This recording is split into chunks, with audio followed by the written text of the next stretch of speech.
Maayong adlaw mga friends o mga ka-journey. Welcome na po diri sa atong channel.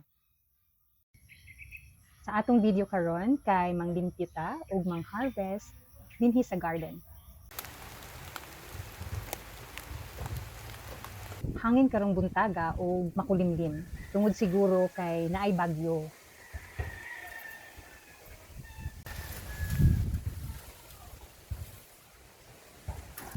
Nagsugod si Josh og pangminto sa gawas sa may kalsada kay maulaw pud ta nga mabagnot ang dalan dapit sa among side no. Maulaw ta silingan. Sa mga ning labay nga bulan, sama ninyo na busy pud mi. Maong ang mga sagbot dinhi sa garden kay perti nang daghana og bagaa. So sa bulan sa October kay nakahinay-hinay jud mi og panglimpyo sa garden. Mga 2 years na pud ming gamano-mano gid mig hagbas sa garden.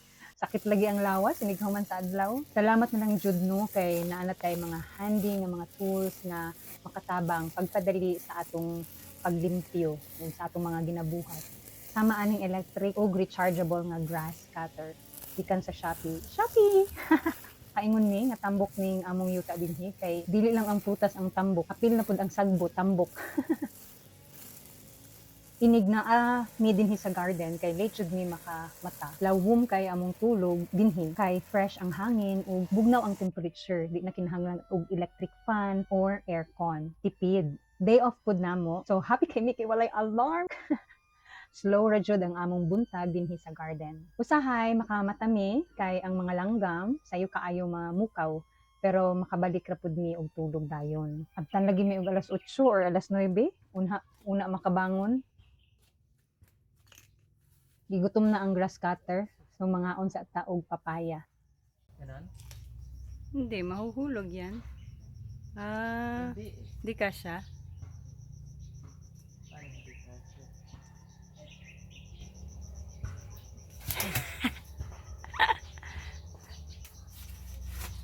Pero okay din Yan. yung isa.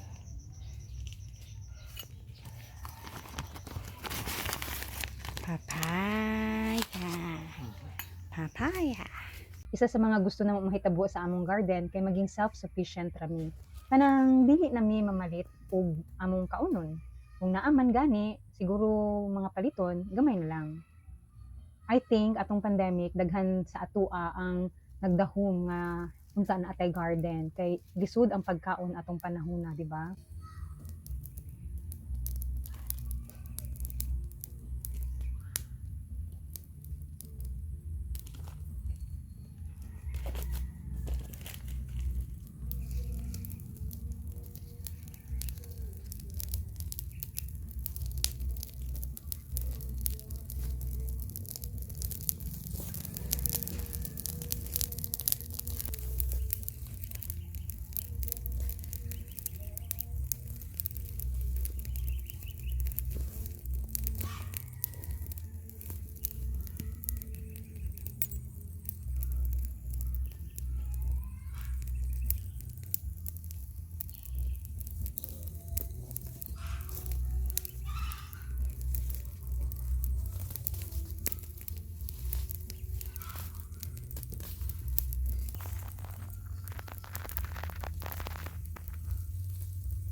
So balik na ta sa pagpanglimpyo. Akong antimanon ning nagatubo nga saging. Kuhaon nato ang mga laya nga dahon. Maubayan ni sila ang paghatag og kalipay og pagkaon sa mga moabot nga adlaw. Maong ka ng mga tao na nakapaligbot sa imuha karon at timanan na sila kay wala ka kabalo sa umaabot nga mga adlaw sila pod ang magtabang sa imo. Kung dili ka nila tabangan, ayaw pod kasuko kay dili man pod nimo kontrol ang kinaayahan sa tao. At least ikaw kabalo ka nga naghimo ka og sakto ug tama. Ug kung naay mga tao nga nagatabang sa imo karon, magpasalamat jud ka sa ila. Mas imo pa jud silang hatagan og saktong value ug alagaan pud nimo sila. Kay naga-sacrifice pud baya na sila aron matabangan ka. O siya daghanag yaw-yaw ni Ate Gina. Oy,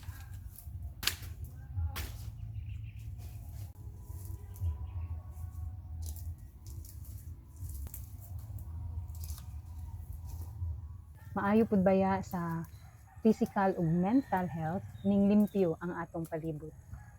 Side comment lang nako ha, nalipay kay ko nga ang Davao kay limpyo nga city, maka-boost sa moral sa mga taga Davao.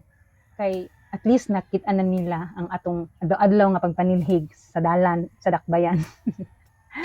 Maong shout out sa tanang mga taga Davao o sa tanang LGU. Salamat. Padayon nato ni nga kinaiyahan nga manglimpi sa palibot.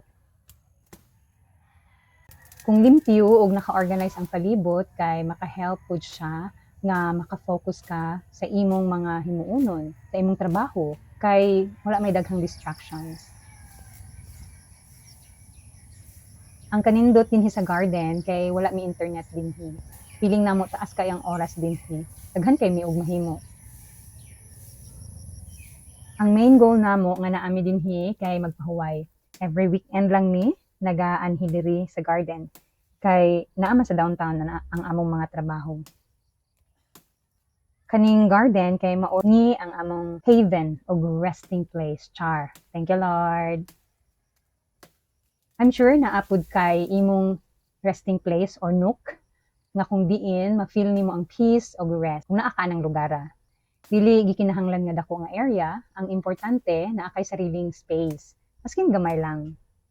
Atong single pa ko ang akong bed, ang akong haven o resting place, literally o figuratively kay naamang ko'y kauban sa apartment. So dito ra jud ko sa ako ang bed. So mao na siya dira I can find comfort ug peace ug rest dinha sa akong bed. Ang uban kay siguro dito sila sa park, sa coffee shop kung naay kapalit, Postal Road, hangin didto, kung duol ra ka didto. Kung sa ila ang uban sa ilalom sa kahoy, magduyan-duyan. Try to find kung aha ang imong haven or nook. Unsa man ning Bisaya sa nook? Suok or tambayan. Sa una, katong dili palimpyo ang garden, dili ko kalingkod og dugay kay daghang makita ang akong mga mata nga dapat ayuhon, dapat limpyuhon, dapat hagbason. At least karon gamay-gamay na lang. Bitaw na ay feeling of happiness pag limpyo ang palibot. Kinahanglan pud namo i-trim ang mga kahoy nga naa diri dapit sa mga koral kay ning abot na didto sa wire sa ibabaw. Tab-an unya ta sa tag-iya sa wire kay kani man pong mga vine, mga bagong diri mo apil man pud og kat-kat didto sa wire. Tawhay baya sa paminaw, magtan-aw, limpyo og hayag-hayag ang palibot.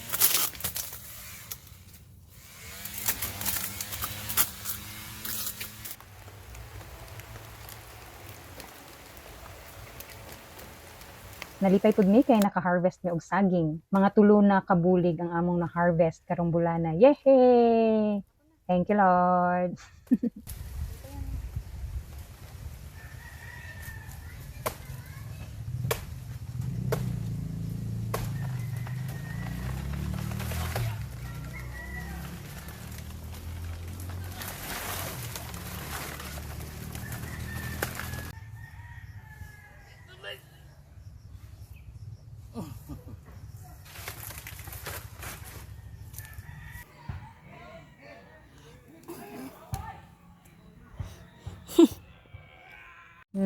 Na pud nagsunod nga i-harvest. So atong alagaan aron lami og tamis ang saging, ang bunga. Sama sa imong relasyon ba, mo tamis kung ginaalagaan na siya.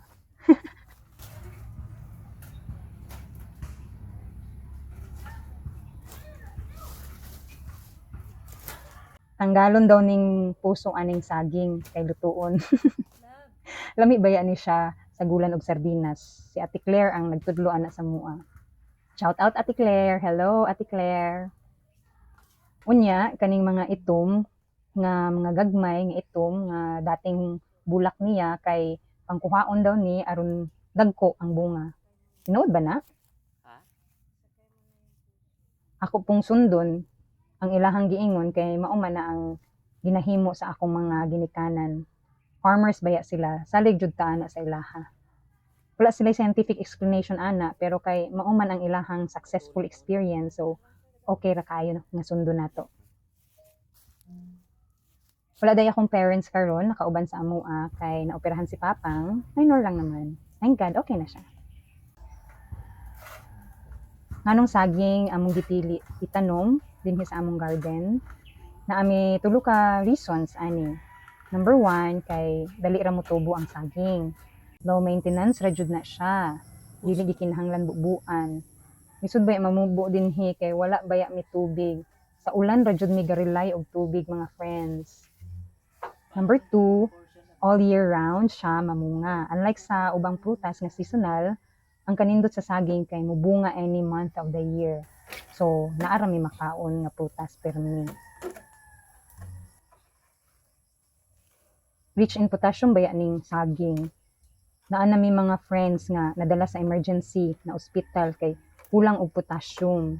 So, kaon-kaon jud tag saging. Nakagastuhin noon sila mahal dito sa ospital. Pero okay na sila karon. Lastly, kay gakaon man pud mi og saging, among gina-shake, among lungagon, o kung unsa pa diha banana Q, barbecue. So okay ra nga daghan mi og saging. Musician sa gabi. Farmer sa araw. Char.